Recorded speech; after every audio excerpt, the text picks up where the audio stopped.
University College of Washington University and KETC, the St. Louis Educational Television Station, present A Course for Television.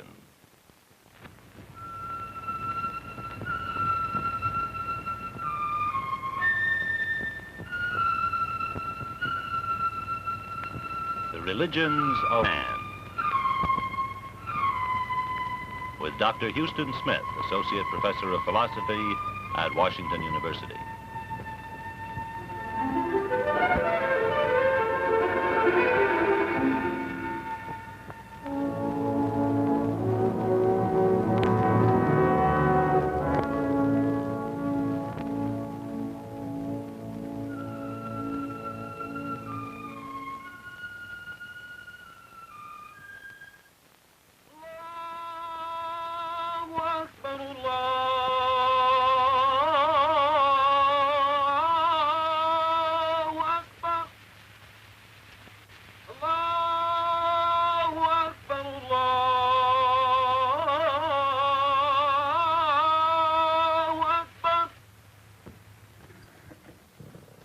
You have been listening to the call of a muezzin, a man who calls the faithful to prayer.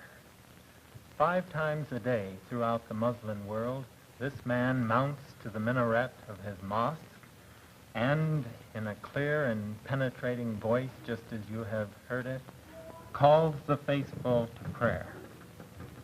God is most great. Come to prayer. There is no God but Allah. This is one of the most powerful calls in all the world. We tend to think of it as being heard in Arabia. Actually, however, the Muslim world extends far beyond that, over into Africa and actually a good deal further west than here depicted, up into Turkey, Iraq, Iran, Pakistan, and then on up northeast into the outlying provinces of China and far deep into Southeast Asia, Borneo, Sumatra, Indonesia. Throughout this entire area, this call is heard. It virtually blankets this entire territory 5 times a day, calling actually 1 out of every 7 men and women in the world today. Now, what does it call them to?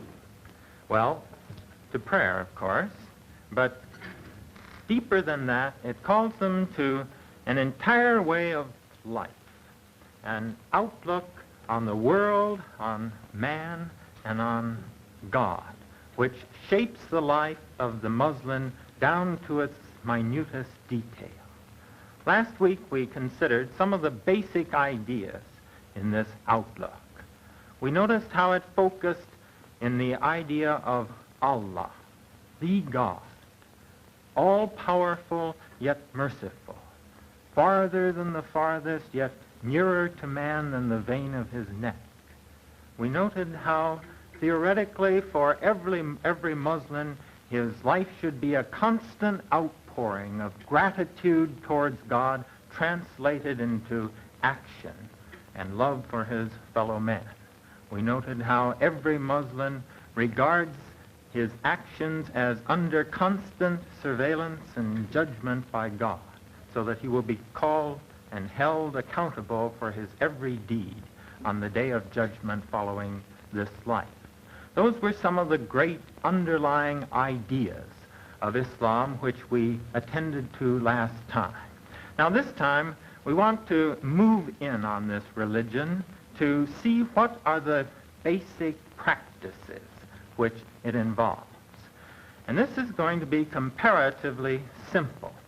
Simple because in comparison with other religions, Islam is remarkably explicit about what practices it expects of its adherents. Let me put the matter this way. Suppose I wanted to find out what a stranger's religion was, and I hired a private detective to shadow him. Well, how many religions are there which reveal themselves explicitly enough in the lives of their adherents so that without seeing them go into their particular church or read their particular Bible, you would know what religion they belong to. Well, I don't think there are many religions that are this specifically translated into action and practices. But Islam is certainly one of these. Specifically, there are 5 great practices in Islam which, as long as you live up to them, entitle you to regard yourself as a Muslim in good standing. Each one of these practices is summarized in a word, and here they are. Let me read them to you. Creed, prayer, charity, Ramadan, and pilgrimage. Together they constitute the famous 5 great pillars of Islam. And as I say, as long as a Muslim is faithfully living up to these 5 prescriptions, he can satisfy his conscience, he will be at peace with himself, with his God, and with his fellow man. Now, let's look at these 5 great pillars of Islam in more detail. First, we have the creed. Most religions have, if not a formally stated creed, at least some articles of belief which give a kind of orientation to the life of the adherent. Islam is no exception here. Its creed is brief, it is simple, and it is very much to the point. It can be stated in one sentence. There is no God but Allah, and Muhammad is his prophet. At least once during the life of every Muslim, he must say this creed.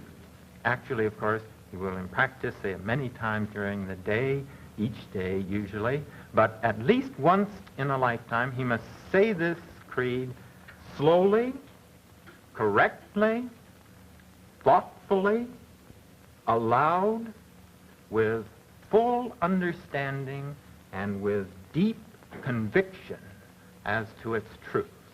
This is the creed of Islam. The second great pillar is that of prayer. Now, when should a man pray? Even this is stated in Islam. It isn't left up to the individual whim of the believer. 5 times a day, upon arising, at noon, in mid-afternoon, at sunset, and before retiring. Now, why should a man pray? When we come into that question, it gets a little more difficult. I've often asked myself that question because people pray for various reasons. Some pray essentially to ask for things, prayers of petition. Others pray primarily for meditation and contemplation. Why does the Muslim pray? If we had to put it in a phrase, I think we might put it this way. He prays in order to bring his life into proper perspective. It has often been said that the most difficult lesson a man has to learn is that he is not God. Creature rather than creator, man seems to have an incurable tendency to place himself at the center of the universe. And yet, when he does so, things begin to go wrong. This is reflected in our everyday language, as when we say, who does he think he is? God? No, man is creature, and his life takes on right perspective when he recognizes this fact. So, when we ask why the Muslim prays, he prays to establish this proper perspective, to place himself in his rightful relationship, to acknowledge his creatureliness before the one God, and to submit himself to the will of God and acknowledge it as sovereign over his life. Now, what does his prayer consist of? And I think we can say 4 things. First, it consists of prayer and thanksgiving, which rightfully goes from man to God. The Muslims say that a bird, every time it drinks a drop of water, lifts its eyes in gratitude towards heaven. Ideally, man, too, every microsecond of his life, they will say, should be a life of praise and thanksgiving to his Creator. Well, actually, we slip away from this, but 5 times a day, at least, we should come back to praise and thanksgiving to God. Another element of prayer is to examine. One examines one's behavior. How has it been since the last time he prayed? And if there has been any wrongdoing, he then moves on to forgiveness and to ask for forgiveness and to resolve to do better. And then, in the end, the prayer includes some petition for some problem which the life is facing.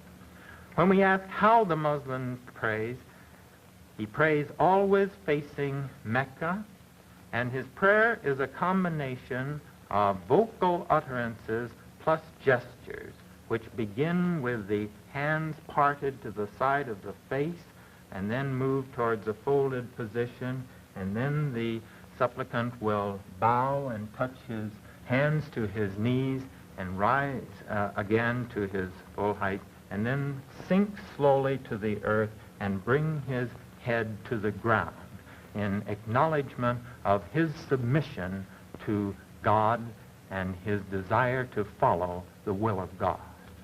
Prayer, then, is the second great pillar of Islam. Now, the third great pillar is charity. Material things are important in life, as we all know. They're very important. We also know that some people have more of these than others. Why? Well, Islam doesn't center on the philosophical question of why this is so. Rather, it turns itself to the practical question of what we should do about this situation. And their answer is that it is incumbent upon every man to help lift the burden of those who are less fortunate materially than he is. It may be some handicap, physical handicap, which prevents the person from working as others who are able-bodied can work. But whatever the reason, it is the duty of those who have to help lift the condition of those who have not. Now, again, one of the fascinating things is that Islam doesn't leave this in general terms. It goes on to state specifically how much you should do by way of help. And the figure that it arrives at is 2.5%. Well, this looks relatively bearable. We are used to a tithe, or 10% for charity in our own Western tradition. But actually, there is another aspect of this. The 2.5% is not simply of income, it is of all holdings. So at the end of every year, you total up your assets, and 2.5% of what you have must go to the poor. Now, who does it go to? Well, specifically, first, towards any relatives that you have who are in need. Second, to any neighbors. You see, the personal element comes in, and let me think that all these gifts should be ideally, so to speak, in the form of an anonymous check, so you don't use this to build up the obligation of the other towards you.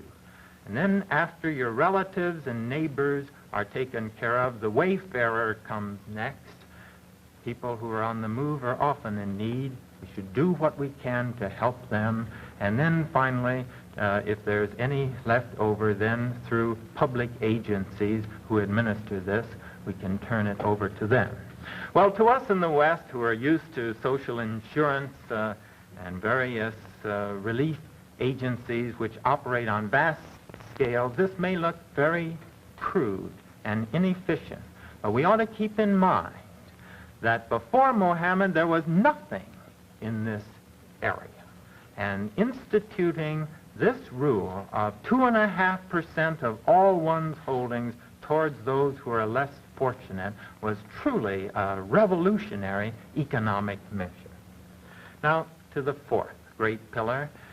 And this goes by a strange word to us, the word Ramadan. Actually, this is the name of a month in the Muslim calendar. It is the holy month of the Muslims, partly because it was during this month that Muhammad made his historic flight, the Hijrah, from Mecca to Medina, and all Muslim history dates from that point, 622. Another reason is that it was in this month that the opening portions of the Quran were first given to Muhammad. Now, what does one do in observing this holy month? And the answer is that it centers on fasting. Fasting for an entire month during the daylight hours.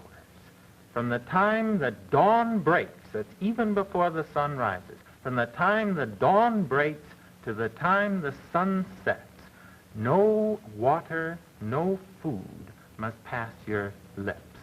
And Ramadan, I might add in passing, is a lunar month, so it rotates around the year. When this month falls in the winter, why, it's not so bad. But when it falls during the summer, under the blistering sun and the desert sands, to go for this stretch of time with nothing passing the lips is quite a trick. Again, it's well that we ask ourselves, why? Why do they observe this? Well, fasting makes you think, as any of you who have done it will realize. It also underlines the dependence of man upon God.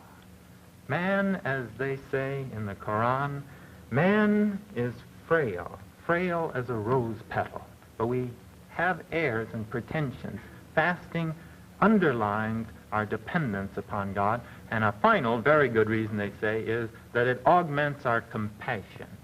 Because only those who have been hungry can understand what hunger means. So after you've been hungry for these days every year, when you're approached by someone in need, you'll listen a little more carefully to his needs. Finally, the last of the great pillars is the pilgrimage. This isn't mandatory, but everyone who is physically able and economically able ideally should make one journey to Mecca, where the religion originated. This, they say, will increase one's devotion to the religion. But beyond this, there are also some supporting reasons. Indirectly, this pilgrimage will do two things. Again, it will emphasize the equality of man and man. Because when you go on this pilgrimage there, you strip off all your clothes, and clothes are such a neat indication of social status. You strip those off and you don instead two sheets, sheet-like garments. But the point is, everybody wears the same thing. So these distinctions of rank and hierarchy are removed, and you see yourself next to your fellow man with these barriers lifted away, and you sense the basic equality of all human life. Another indirect value of this pilgrimage, they say, is that it is internationally helpful in international relations, because it brings together people from various countries, and it shows them that they have a loyalty which transcends the loyalties of the state, which divide men. And incidentally, you pick up some information about your brothers in other countries, and you understand them better when you go back home. These, then, are the 5 great pillars of Islam. You will have noticed that they deal almost entirely with the personal life of the individual. But Islam cannot be restricted to that area. Perhaps, again, more than any other religion, it proposes to state specifically the regulations which should govern interpersonal relations. And so the Muslims will claim that here within the Quran is to be found a complete constitution for human life. Now, what does it say on the social problem? Let me just bring our discussion this evening to a close with that question. And I want to touch on 3 of the great areas of interpersonal relation. First, the economic. What does Islam say on this? The first great innovation it made in this area was inheritance laws. The great underlying principle of Muslim economics is to avoid vast concentrations of wealth and to keep the money circulating. One of the things they wanted to do then was to break up the large estates, the large holdings. And so Muhammad prescribed that there must be no primogeniture. The inheritance must be divided among all the children, and this works for distribution. A second principle of their economics, well, actually it's stated in one verse that there should be no interest charged on loans. That has been reinterpreted now to mean that the interest should not be charged if the loan is to a person in need. But if it's for a business purpose, that is set aside, and as long as the purpose is worthy and the interest rate is not too high, this is allowed. But to people in need, no interest must be charged. And finally, in economics, there is the principle that unearned money is not your own. Theoretically, every time you lift a morsel of food to your mouth, you must ask yourself, have I contributed to the human enterprise sufficiently to deserve what I am eating now? A second great area in human relations is that of sex, the relations of men and women. We've already noted that Muhammad, in this revolutionary act, prescribed that women as well, daughters as well as sons, must share in the inheritance. That was a great step up also in the first place. But beyond this, he went on to say other things in this area. One is that wives must be limited to 4.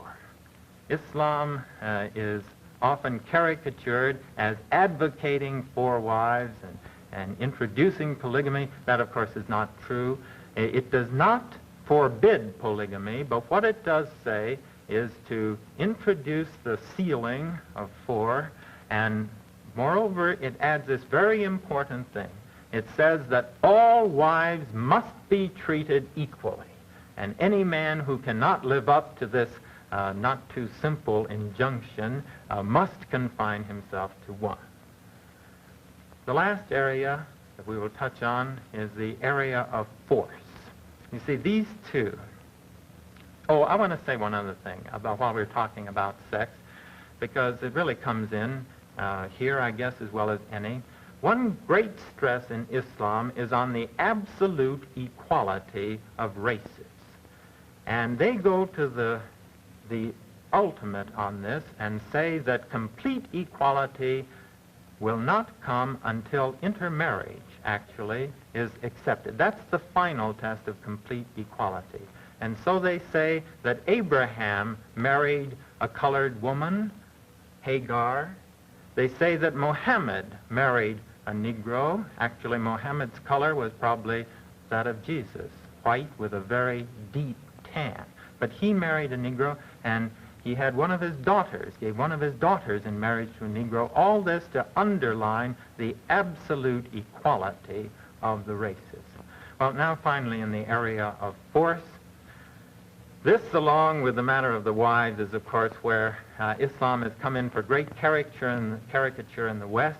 One of my friends used to say, he was a Muslim missionary, he used to say that he's from Pakistan, that the average American conception of a Muslim that he had encountered was a man who marched with a sword in front of him, trailed by a whole string of wives. Well, these are the 2 areas of greatest misunderstanding, I think. In the area of force, this is what I think we have to say. First of all, Islam does not advocate that we turn the other cheek. There is no doctrine of returning good for evil, but rather evil must be resisted with force. Moreover, there is, too, a concept of the jihad, the holy war, and anyone who loses his life in a holy war will surely go to heaven. But a holy war must involve 2 things. First, It must be a just war or a defensive war. Now, when it comes to practice, whether these have been lived up to, then we're in the intricacies of history, far beyond any ability of ours in these brief moments to summarize. I think all we can say in closing on force is that there is a growing recognition on the part of Western historians that history has not been written fairly. When it's been written in English, has not been fair to the Muslim point of view on this, though there may still be points which seem to be far short of what the Quran actually legitimately advocates in this area. Well, this in briefest compass is the core of the practical content of Islam. With some of the religions in this series, we have had to admit that perhaps we were looking at a dying religion, a religion which was on its way out, sinking under the forward surge of history. Not so Islam. Youngest of the great religions of the world, this religion has about it the strength and the vigor of youth. It's not merely consolidating its position today, it is expanding. It's growing and growing very rapidly. Some think that it's the fastest growing religion in the world today.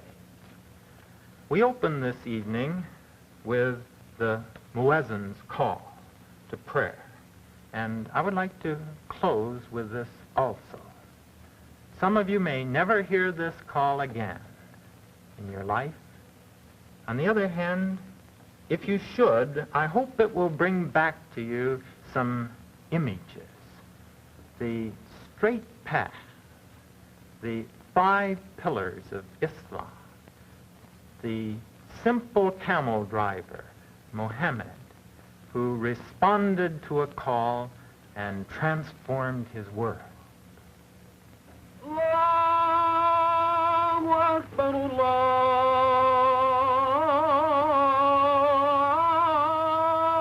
Akbar. God is most great. God is most great. Allahu Akbar, Allahu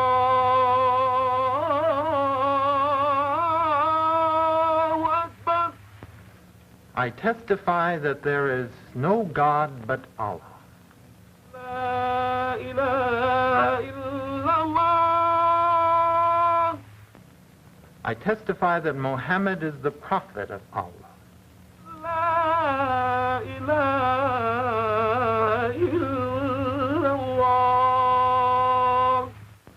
Arise to pray. Arise to pray. أشهد أن محمدًا رسول الله. God is great. There is no God but Allah. أن محمدًا رسول الله.